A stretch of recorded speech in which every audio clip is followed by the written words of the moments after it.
Khusus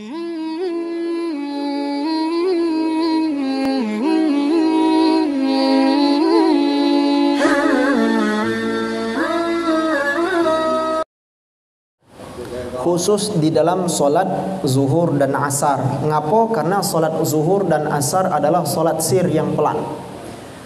Ada terkadang beberapa makmum yang tidak terdengar suara imam.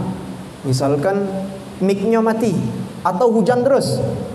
Ini kan deras hujan kan, kadang-kadang suara imam kecil tak kedengeran makmum yang di belakang. Kalau kita lemak pak, laki-laki. Kalau perempuan kan tertutup beber dia. Tak ketahuan imam ini ruku apa masih tegak. Nah, bagaimana hukumnya?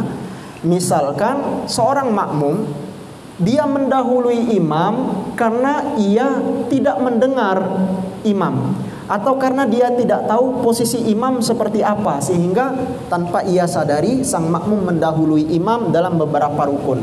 Sudah kami jelaskan, apabila seorang makmum mendahului imam tanpa kesengajaan, bisa jadi karena dia tidak tahu atau tidak mendengar daripada suara takbirnya imam, mungkin karena hujan atau karena tertutup daripada satir atau adanya tembok. Misalkan bagi makmum perempuan ada pembatas kan, karena hujan deras suara bising, suara hujan yang jatuh ke atas atap seng, suara imam tak kedengeran. Imamnya nila tua pula tak kedengeran, suaranya kecil.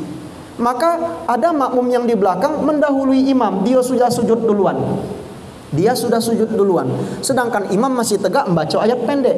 Mengapa dia sujud duluan? Karena tidak mendengar dan tidak tahu posisi imam sebenarnya, disebabkan uzur karena hujan yang deras, kemudian di belakang tertutup daripada pembatas satir karena dia perempuan, misalkan jemaah perempuan. Apakah batal solatnya? Tidak batal solatnya karena dia tidak menyengaja dan ia benar-benar tidak tahu.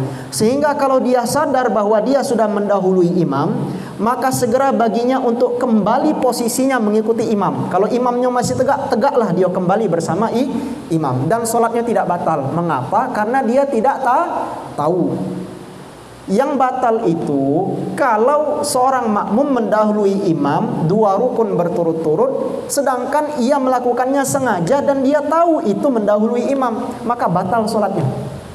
Nah, ini ketentuan dalam mazhab Syafi'i. Silakan baca kitabnya, kitab Al-Fiqhul Manhaji 'alal Madhhabil Imam Asy-Syafi'i. Itu jelas. Jadi batal atau tidak batal salah satu sebabnya sengaja atau tidak. Kalau dia tidak sengaja, dia kan kadang-kadang ada tuh imamnya akan sujud, semua makmum sujud, kemudian mic-nya mati lampu. Malam-malam sholat isya mati lampu, hujan deras pula, sehingga tidak kedengeran suara takbir imam sudah berangkat dari sujud atau masih sujud. Kemudian sang makmum bangkit duluan, dia duduk tahiyat akhir. Ternyata dia lihat imam masih sujud, belum duduk tahiyat akhir. Maka bagi makmum segera kembali sujud, dia mengikuti imam. Dan makmum tidak berdosa dan tidak batal solatnya. Ngapa tidak batal? Karena dia tidak sengaja dan karena dia tidak tahu. Tapi kalau dia tahu, dalam keadaan normal dia dului imam. Dalam mazhab Syafi'i kalau dia mendahului imam 2 rukun gerakan berturut-turut, yang kami maksudkan 2 rukun itu rukun gerakan ya, tolong diingat, rukun gerakan ya. Dia mendahului imam 2 rukun gerakan, sedangkan imam belum melakukan 2 rukun itu, maka batal solatnya.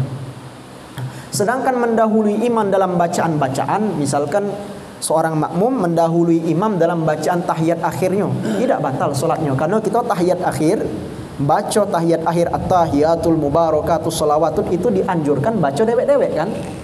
Dia rukun wajib, namun kita makmum bacanya dewek-dewek, sehingga tidak masalah bagi makmum mendahului imam. Jadi makmum sudah fil alamina innaka hamidum majid, imamnya masih asyhadu alla ilaha illallah, tidak masalah. Yang membatalkan itu adalah fi'li, kata para ulama, apabila mendahului imam dalam gerakan ruku, sujud, i'tidal, berdiri.